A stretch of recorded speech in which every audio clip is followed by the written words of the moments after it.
Selamat datang channel trading for better life. Di video ini saya coba update satu emiten cara pergerakan saat ini masih mencoba untuk break resisten kuatnya dan ternyata BlackRock terpantau masih terus masuk ke akumulasi. Bagaimana potensi saham ke depannya? Yuk kita coba pelajari analisanya di video ini. Semoga analisa diberikan ini bisa bermanfaat dan membantu teman-teman dalam mengambil keputusan. Untuk teman-teman belum subscribe channel ini, bisa tekan tombol subscribe agar tidak ketinggalan informasi dan analisa saham terbaru yang diupload setiap harinya. Saham pertama saya coba analisa hari ini adalah saham BRMS. BRMS bisa kita lihat dalam beberapa minggu terakhir ini masih kesulitan untuk naik di atas resisten psikologisnya di harga 1000. Bisa kita lihat beberapa kali mencoba break, BRMS selalu gagal walaupun sempat tanggal 24 November berada di atas harga 1000. Dan secara candle ini belum terkonfirmasi break dan ternyata kembali berada di bawah harga 1000. Hari Jumat kemarin BRMS juga masih turun 1% lebih ke 975. Tapi secara teknikal BRMS walaupun gagal break 1000 ini masih oke. Saat ini memang mulai sideways tapi masih kuat di atas garis EMA 50. Jadi BRMS apabila teman-teman masih hold, masih sangat layak untuk coba di hold. Apalagi kalau pemberitaan dengan judul para pemborong baru saham BRMS. Ya bisa kita baca sekilas ketika pemberitaan ini. Aliran modal asing terus masuk ke saham BRMS setelah masuk ke MSCI Global Index. Jadi bisa kita lihat aliran dana asing di BRMS terjadi seiring dengan masuknya kedua saham ke dalam MSCI Global Index pada November. Jadi bisa kita lihat dari data Bloomberg Terminal hari Jumat kemarin, BRMS kedatangan sejumlah nama baru di jaringan pemodal kakap yang memborong sejumlah sahamnya, yaitu ada Skoro PLC yang terekam memborong 173,88 juta lembar saham BRMS untuk minggu ini. Dan bisa kita lihat ada beberapa nama lain juga yang terpantau masih masuk. Bisa kita lihat Manulife Financial juga masuk akumulasi. Ada BlackRock juga masih terus masuk akumulasi. JP Morgan juga terpantau masih terus masuk akumulasi saham BRMS.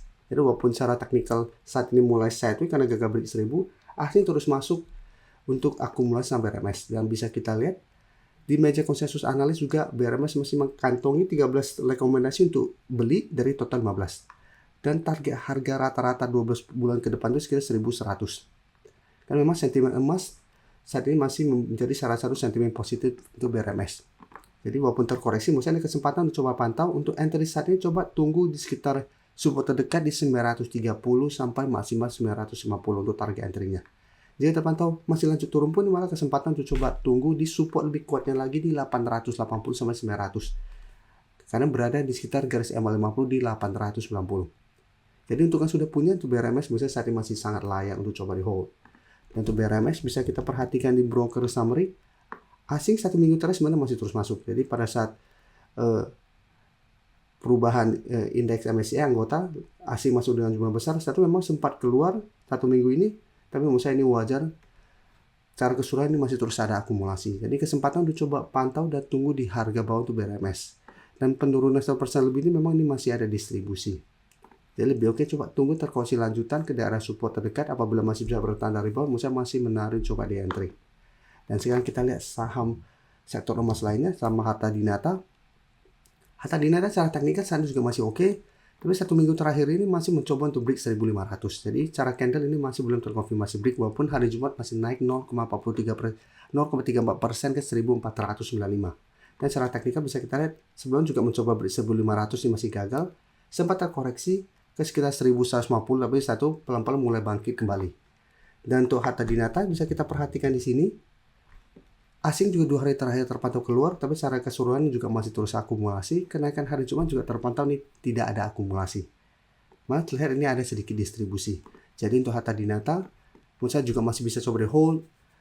Yang pengen coba pantau di entry, wait and see dulu. Bisa buy on breakout apabila berhasil break. Karena apabila berhasil break 1500, masih ada potensi menurut saya ke sekitar 1700 sampai maksimal 1800. Jika terpantau masih lanjut melemah karena gagal break 1500 minggu depan, menurut saya ini kesempatan coba tunggu di sekitar 1400 sampai 1380 untuk entry di sekitar support terdekat apabila Harta Dinata terkoreksi dan masih bisa bertahan.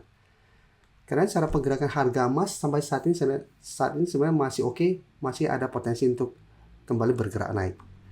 Dan sekarang kita lihat saham ARCI jika teknikal juga hampir mirip dengan Harta Dinata, cara tren saat ini semuanya masih oke. Bisa kita lihat Harta Dinata minggu ini masih kesulitan untuk naik di atas 1250, memang masih berupa resisten lumayan kuat.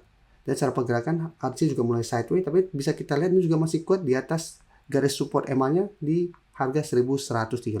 Jadi garis EMA 50 masih berupa daerah support lumayan kuat dan masih berada di sekitar zona support 1100 sampai 1150. Jadi apabila teman-teman masih punya sama RC dan masih hold, misalnya saat ini masih bisa coba di hold. Dan untuk RC, jika kita perhatikan di broker summary, ASI juga terpantau satu minggu ini mulai masuk kembali setelah sebelumnya sempat keluar. Karena ke hari Jumat ini menariknya nih ada akumulasi. Sehingga untuk RC saya lihat ada potensi untuk mencoba kembali untuk break 1100 ke 1250 minggu depan. Apabila berhasil break, RC berpotensi untuk lanjut naik ke sekitar 1300 sampai 1330. Jadi apabila mau entry, wait and see dulu, bisa buy on breakout apabila berhasil break. Jika terkoreksi, menurut saya lebih oke lagi untuk kita coba tunggu di zona 1100 sampai 1150 untuk buy on support untuk saham RC. Selanjutnya kita lihat PSAB. PSAB secara teknikal tidak seoke teman-temannya.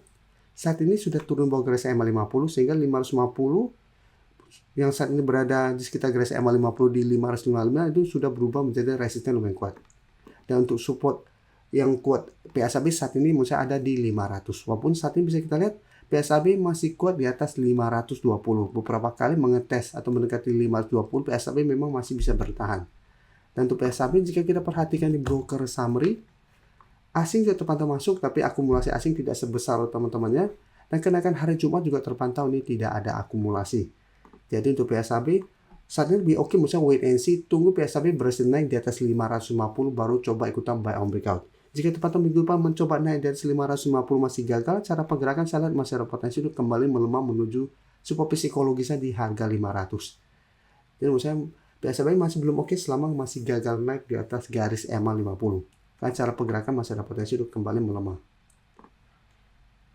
Sebelum saya lanjut analisis saham berikutnya, saya ingin memberikan sedikit informasi bahwa saat ini channel YouTube Trading for Better Life sudah mempunyai fitur membership. Jadi fitur membership ini apabila teman-teman mau join, bisa tekan tombol join ini. Bisa kita lihat di sini.